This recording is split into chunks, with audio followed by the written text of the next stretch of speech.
John Morgan has made over $900 million in his lifetime, and he's figured out something that most wealthy people in crypto are gonna have to learn the hard way. His kids already know what their inheritance is, down to the dollar, and they know the estate plan. They know where the assets sit, and they know who to call when he dies, if that happens tomorrow. And here's the wild thing. A lot of his peer group thinks he's crazy for doing this. They hide their wealth from their children. They think if their kids know what's coming, they're gonna get lazy, and they'll make bad decisions, and they'll just stop working. Morgan's response is, if I didn't raise them right, I'm not gonna fix it by keeping secrets. So here's what he does, and this is what you should do if you have a bunch of money in XRP or Bitcoin or HBAR and you've been stacking for the last 5-6 years. This is going to change everything for you.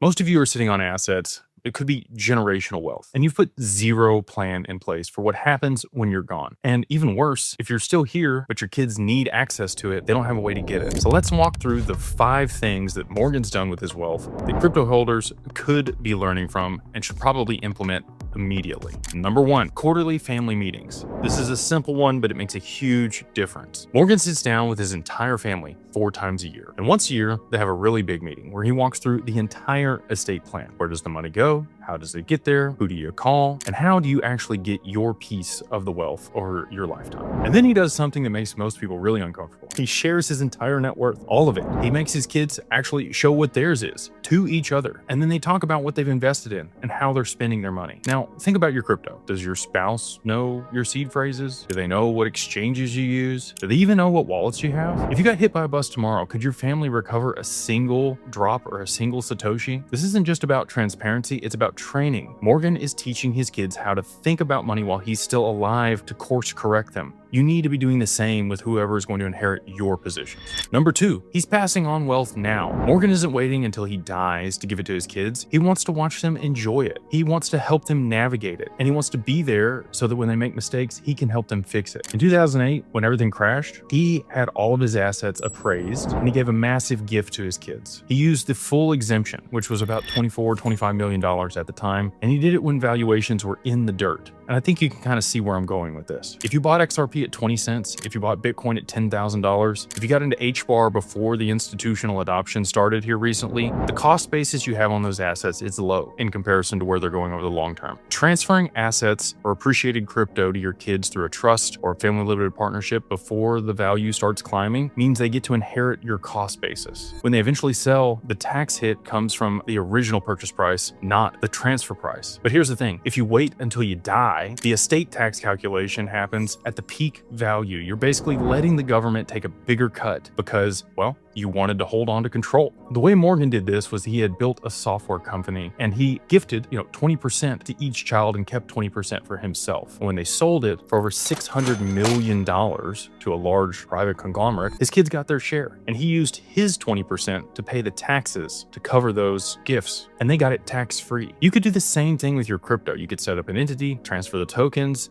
in early when the valuation is still low, let the appreciation happen inside the structure, and when it moons, the gains belong to the trust or the limited partnership, and you don't have your transfer tax or the lifetime gift tax being affected when this happens. Number 3, prenups are non-negotiable. Every single one of Morgan's kids has a prenup, and the way he structured his estate, if you don't have a prenup, you don't get to participate, period. One lawyer told him that it was the most egregious document that they have ever read, and Morgan took that as a compliment. And here's why it matters for your crypto. Your XRP bag isn't like a house. It's not your retirement account. It's a bare asset, and whoever controls the keys controls the coins. In a divorce situation, if your spouse knows the seed phrase, well, they can move those assets in seconds, and it's irreversible. A prenup that specifically addresses digital assets, that outlines who controls the wallets, that establishes clear ownership before the marriage, that's important. It's not paranoia. It's basic risk management. And Morgan does something smart. He makes himself the bad guy. His kids tell their spouse, look, my dad is my dad, and if you don't sign this, we don't get anything. The pressure comes from him, not from the child having to negotiate with someone that they love. If you're building real wealth in crypto, you need to have this conversation with your kids before they get serious with someone. Make yourself the bad guy. Protect the digital assets that you work so hard to accumulate for your family. Number 4, life isn't equal. and it's not fair. Morgan explicitly tells his kids that they won't be treated equally. One of the children is 12 years older than the other. That kid has 12 more years of appreciation, and the money's already been passed on to them. The younger one will eventually catch up, but right now, those numbers aren't the same. They are very different. He does this publicly. He does it at the family meetings. Everyone sees what everyone else has. Why? Because if he dies and the kids find out that one got more than the other, and they don't understand why, they'll start fighting. Resentment will destroy the family's money faster than losing it to taxes or creditors or any of those other things could. Crypto makes this even more complicated. If you gave your oldest child, call it 1,000 XRP in 2020, and you're giving your youngest 1,000 XRP next year, those gifts would be completely different, not even close in value. Your oldest may have gotten it at 20 cents, and your youngest might be receiving it at $10,000 each. You need to have these conversations. Everybody needs to understand that equal isn't fair, and fair isn't equal. And they need to hear it from you while you're still alive to explain it.